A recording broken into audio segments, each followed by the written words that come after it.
Good morning, and this is the second lecture on T202. Yesterday we talked about resources and the two major classes of resources, the human resources and the facilities. And we basically we focused on the two types of resources. And after talking about the resources, we talked about the variety of educational communication media, where we talked about the visual, the audio, and the audiovisual.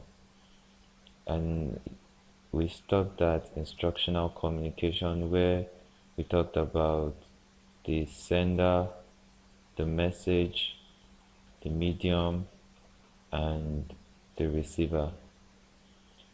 And there's always a feedback when it comes to communication. If you don't tell the person sending you something exactly whether you got the information or you didn't, then communication has not taken place. I remember we talked about encoding a message, then the message being the code, and the person you're sending a message to being the decoder. And today we'll finish the lecture 1, and then tomorrow and next tomorrow we'll talk about the lecture 2 and lecture 3 respectively.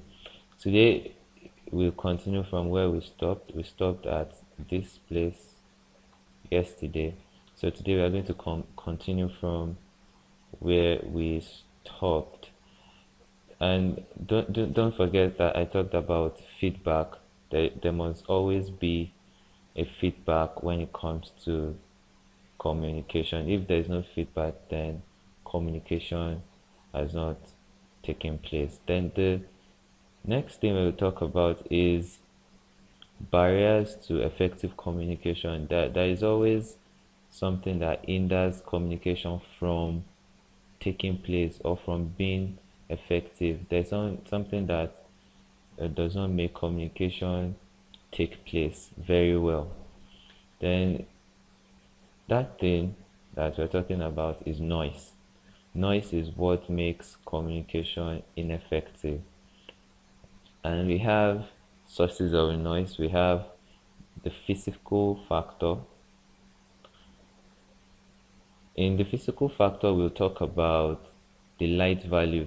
As I am here now, if you can't see me well, or if you can't see what I'm doing, if I'm trying to describe something and then you can't see it, that means I'm not communicating. If I'm trying to show you a phone or a type of book and the light that is shown cannot make you see this type of book very well, that means I am not communicating anything.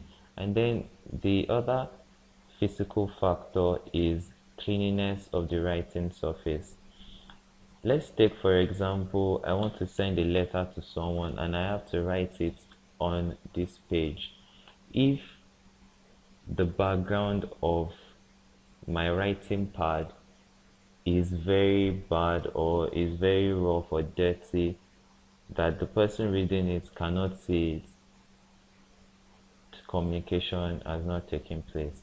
Then the audibility also is another thing. Remember we talked about noise being what will hinder effective communication, and the example or sources of noise are physical factors, and physical factors involves or includes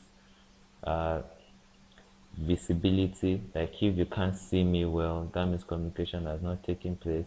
And then cleanliness of the writing surface, that's another source of physical factor. And then audibility, if you can't hear what I'm saying, then you're not getting anything from me, that means communication also has not taken place. So another factor that we'll talk. Let's see the example that is written here. See, for for example, can you see this? They may have different background. I'm not reading this place, but I'm reading this place that I've highlighted there. For example, they may have different background experience, different conception of message, different vocabulary, different expectation, and different perception from yours.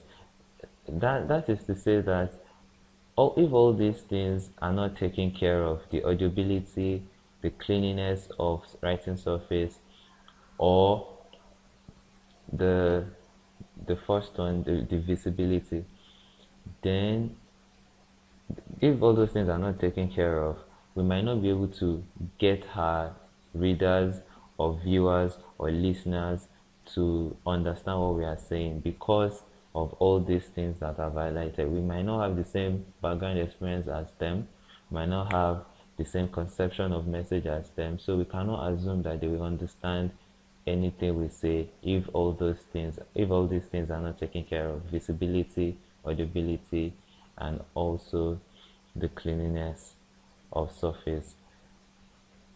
Then let us move on to educational media.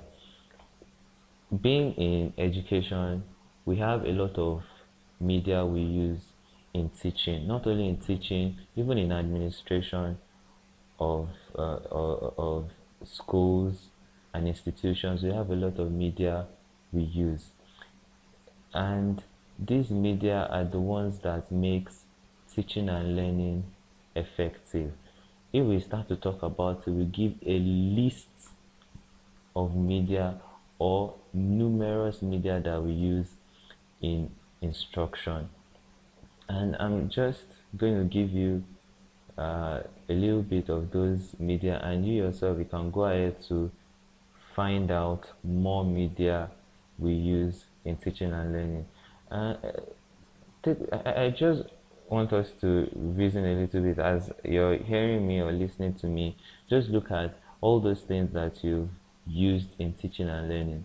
As we are talking now, we are using video, then probably you're watching me from your laptop or from your phone. So basically, you're making use of like 2 or 3 things in us getting to reach each other: your mobile phone or your computer, your TV, possibly. So we've actually said 3 things that we can use in instruction. And let us look at the list we have here. We have chalkboard, charts, maps that we use in the traditional classroom. Then I'll give you some details of media that is not in your study material that we use nowadays, or that is common in a modern classroom. I showed you yesterday an interactive whiteboard. That is what is common in most modern classrooms today. Then we now use mobile phones in teaching and learning. That one too is common for teaching. Then we have what we call the MP3. I'm sure we would have had something like that before. Then the iPod. That one we can use to listen to audio messages. Maybe a text or a study material is already converted to audio. Then we can listen to it using the MP3 or the iPod. And also you can watch video on the iPod. Then you can use the computer, can use the multimedia projector. I think we said something about that yesterday. And a lot of this media, we use it inside the classroom and outside the classroom just to make teaching and learning effectively. But today we talk about educational media in this regard: representational media. And look at the examples of representational media. We have charts and photographs, and we could have print materials, and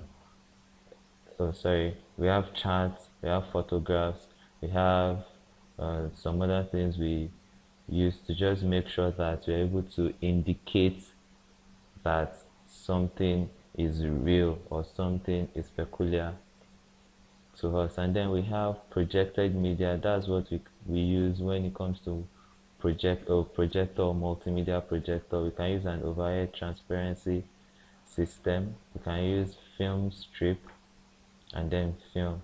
And basically what we use today is the multimedia projector. I'm sure you have seen it, something that we just project to the surface and then you're able to view it from afar. Then we have the print material or the print media.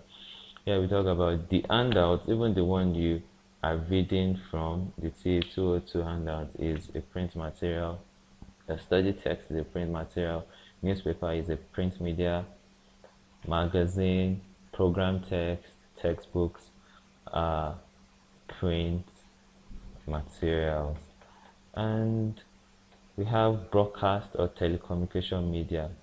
We have the radio, which you can always listen to when your material is converted to audio. You can just put your radio down and then listen to an educational program or your lecture on the radio.